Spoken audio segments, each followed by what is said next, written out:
Sir அப்பா laundry துணி sir. அப்பா என்ன லாண்டரி துணி வாங்கலையா? அப்படிதான் காசு இருக்குமே. இல்லை சார், போன வாரம் துணி அப்பா நான் வாங்கிக்கல. சண்டே நீ இருப்பீங்க துணி அதான் வந்தேன்.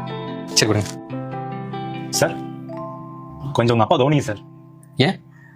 நீங்கள் ஆஃபீஸ் போன அப்புறம் வீடா இல்லை சார். அப்பா சாப்பிட்டீங்களாப்பா? இல்லப்பா, இனிமேதான். ஏன்பா?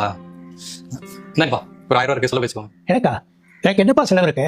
என்னப்பா எப்படி சொல்லிட்டீங்க? உங்களுக்கு கையில காசு வேணாமா? நாலு இடத்துக்கு வெளில போய்ங்க, உங்க ஃப்ரெண்ட்ஸ் எல்லாம் பாக்கீங்க, லாண்டரி துணி போடுறது, மெடிக்கல் ஸ்டோர் ஏகப்பட்டது இருக்குல்ல. இருக்கட்டும்ப்பா, வேணும் ஒரு கேட்டுக்கிறேன். ஒவ்வொரு தடவையும் எதாவது கேட்டுட்டே இருப்பீங்களாப்பா? புடிங்கப்பா, மேல எது வேணாலும் ஏமாட்ட கேட்டுக்கோங்க. மாமா அதான் உங்க பிள்ளை ஆசையா தராங்கல்ல, வாங்கிக்கோங்க மாமா. சரிப்பா. வரப்பா. சரிப்பா. ஆமா சரிங்க.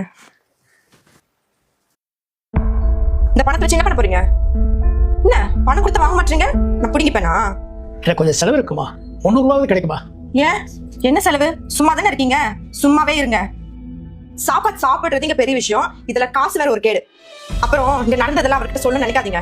எனக்கு அவருக்கு சண்டை தான் வரும். உங்க புள்ள வாழ்க்கையை நீங்க அழிக்க போறீங்களா என்ன?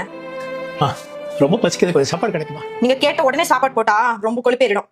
அப்புறமா சாப்பிடுங்க. ஐயா துணி கொடுத்துருந்தாரு. ஆமாங்க, இப்ப அது மட்டும் தான் குறைச்சல். அவர்கிட்ட காசுலாம் இல்ல, இதை நீங்களே வச்சுக்கோங்க, போங்க. அப்பா ஒரு 1000 ரூபாய் காசு இருக்கு. அப்புறம் உங்க பேர்ல பேங்க்ல ஒரு அமௌண்ட் டெபாசிட் பண்ணிருக்கேன். மாசம் எல்லாம் இன்ட்ரெஸ்ட் வந்துருப்பா. ஏன்பா அப்படி பண்ற? இது உங்க காசு தான்ப்பா. உங்க லேண்ட் வித்த காசுல தான் ஒரு அமௌண்ட் டெபாசிட் பண்ணிருக்கேன். இந்தாங்க செக் புக். அங்க என்னப்பா பாக்குறீங்க? குடிங்கப்பா.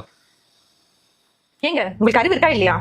அவர் பேர்ல டெபாசிட் பண்ணி வச்சிருக்கீங்க, அதுக்கு நம்ம பசங்க பேர்ல பண்ணி வச்சிருக்கலாம்ல. பாய் மூடி மனுஷி அடிங்களா? உன்னை நம்பி தானே எங்க அப்பா வீட்டுல விட்டு போறேன். அவருக்கு கொடுக்க காசுலாம் பிடிக்கிட்டு இருக்க. பசிக்குது ஒரு வாய் சாப்பாடு கேட்டாரு, அது கூட போட முடியாது உன்னால. அப்படியே வேணுப்பா. பா இருப்பா. இந்த வீடு வசதி சொத்து இதெல்லாம் அவரு சம்பாதிச்சது. அவர் என்ன படிக்க வச்சதுனாலதான் இன்னைக்கு நான் நல்ல நிலைமையில இருக்கேன். அவருக்கு காசு கொடுக்க கூடாது சொல்றதுக்கு நீ யாரு? என்ன பாக்குற? லாண்டரி துணி கொடுக்க வந்த பையன் எல்லாத்தையும் என்கிட்ட சொல்லிட்டான். அப்பெல்லாம் ஓமல இல்லடி, என் மேலதான். நான் தான் வேலை வேலைன்னு சுத்திட்டு எங்க அப்பாவை கவனிக்காம விட்டுட்டேன். புருஷங்க நாங்களாம் உங்களை நம்பி எங்க அப்பா வீட்டுல விட்டு போறோம். நீங்களே இப்படி பண்ணாங்க எங்க போவோம்? உங்களை மாதிரி பொண்ணுங்களா நல்ல புருஷன் வேணும், நல்லா சம்பாதிக்கணும்னு ஆசைப்படுறீங்களே. ஆனா என்னைக்காச்சும் ஒரு நாளாச்சு நல்ல மருமகளை கிடைக்கிறீங்களாடி? விடுப்பா, ஏதோ தெரியாம பண்ணிட்டான். இப்ப கூட பாரு, உனக்கு தான் சப்போர்ட் பண்றாரு. நீ உடைச்சது அவரோட நம்பிக்கை மட்டும் இல்ல, என்னோட நம்பிக்கையும் சேர்த்துதான். இல்ல நான் தெரியாம கேட்கிறேன், இதுவே உங்க அப்பா வீட்டுக்கு வந்து இப்படி தான் கவனிச்சிட்டு இருப்பியா? உங்க அப்பா நீ எப்படி கவனிப்பா எனக்கு நல்லாவே தெரியுது. இந்த வீடு அவர் சம்பாதிச்சு கட்டினது, என்ன படிச்சு வச்சது அவரு தான். அவர்னால தான் எனக்கு இந்த வாழ்க்கையே. முதல்ல உங்க பிறந்த வீட்டி இந்த புகுந்த வீட்டி பிரிச்சு பார்க்க. ஏய் சபரி, நடந்து போச்சு. நீங்க 2 பேரும் சந்தோஷமா இருக்கிறத நான் பார்க்கணும். நீ என் பொண்ணுப்பா. விடுங்கப்பா, சில ஜென்மலாம் எவ்வளவு சொன்னாலும் திருந்தவே திருந்தது. ஆனா நீ இந்த மாதிரிலாம் இல்லைன்னு நினைக்கிறேன். முடிஞ்ச அளவுக்கு கொஞ்சமாச்சும் மாற ட்ரை பண்ணு.